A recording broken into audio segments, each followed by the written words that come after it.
Welcome back, everybody. Today we are going to upscale an already upscaled workbench. This jewel you see here is my workbench, but its original start was as a crate carrying parts. What you see at the top here was one part of the crate, and there was a lower part of the crate that were put together, and there were 3 legs that were placed underneath where the skids for a forklift would go.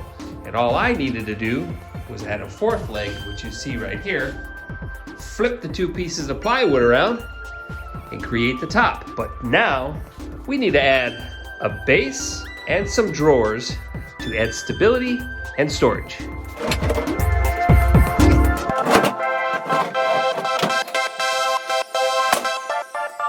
As you can see from the underside, there's not a whole lot of support underneath here. So we got to put some support in. We got to choose where we want to put our drawers. We're going to run some stringers across here so this here will stay more stable. Begin the cut process.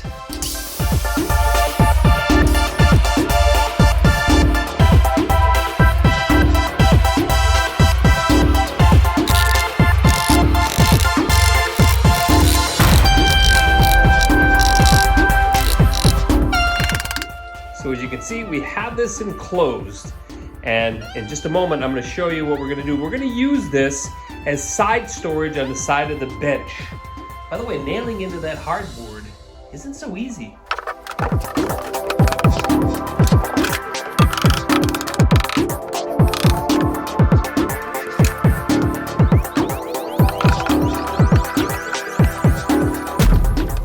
Just as a quick note, had to reinforce this area right here for strength and stability.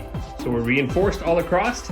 Next step is we're going to put 2 boards through here. That'll bring stability across the middle.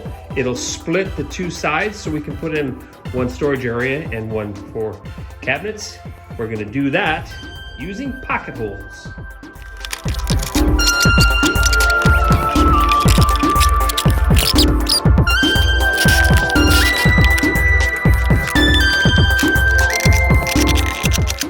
We've completed the underlying frame. The difficult point is going to be, how do you put a base on the bottom when you can't nail in from the top? That's the question. That we're going to solve right now. So here's how we're going to do it. We are going to put a frame on the outside, and then I'm going to cut this discarded board that was left outside of IKEA to fit on top of these boards, which I cut down to be exactly the thickness thinner than the sheet of wood that we're going to put on top of it, and slide that in. And we'll do that on both sides. Let's see how that goes.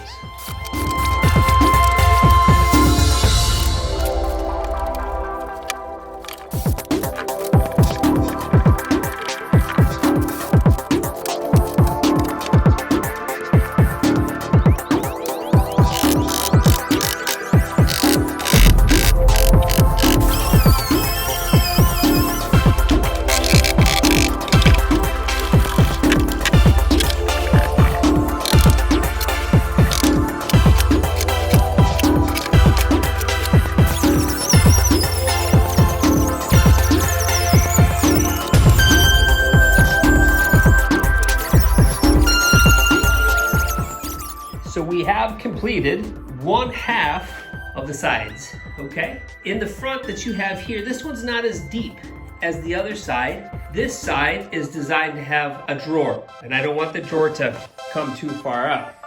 On this side, you'll see that I have this space that was the first thing we worked on. I'll show you why I made it that depth. My glue bottles, one every place, and have easy access to those. Well, there it is, 1/2 done. We are going to take today a little bit of a break. See y'all in the morning. Well, it's the next morning. The second side of the table has been completed. And as I was saying, these are not as deep as they are in the back. So let's take a look at the back, and you'll see that those are much deeper. I have no intentions of putting drawers. These are just for storage. And when I'm done, all I will do is slide the bench back up against the wall and keep that for storage.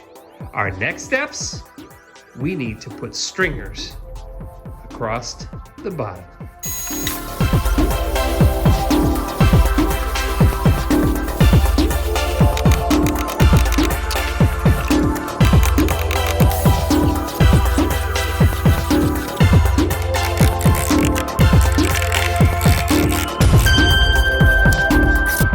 Quick update on where we're at in the project. So you'll see what we have here is we've got the cross beams there, and the cross beams here is I've tacked them in, butt jointed those, and here ran a bolt through the center with 4 connecting screws on the other side. Now let's be clear about something. I'm over engineering this, but I don't know what's going to be on this shelf when it's done. So what I put in is these blocks, which you can see here, which will support any weight that we put on here on the side.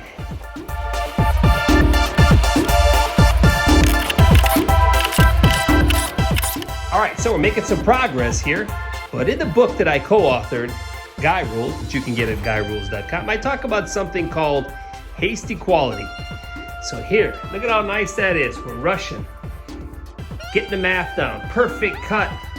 There we go, focused in on the cut, focused totally and completely in on how well that looks. Feeling really good about ourselves until, yeah.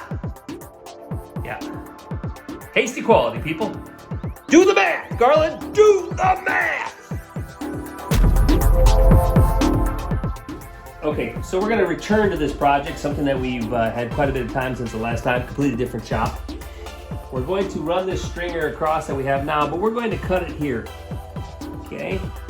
Then what we're going to do is we're going to take this piece that you see here, we're going to rotate it this direction, and we'll have to go ahead and cut out an equal side here, which will then actually give me the support that I need.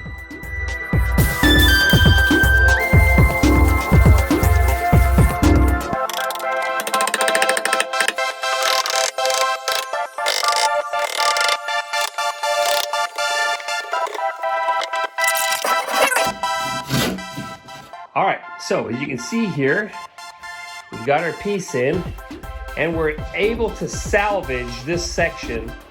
Decided to keep this open so I can slide boxes and my feet and things that I can put stuff in and out of. But here we're gonna go ahead and put some drawers and things like that. So now it's time to get ready to screw it and call this thing close.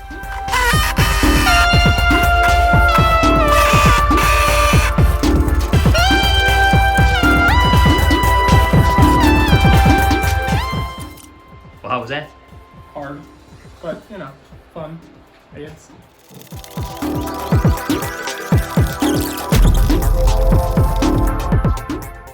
Had my buddy Andrew join us here today, and here's the final product. Guess we're gonna call this one done.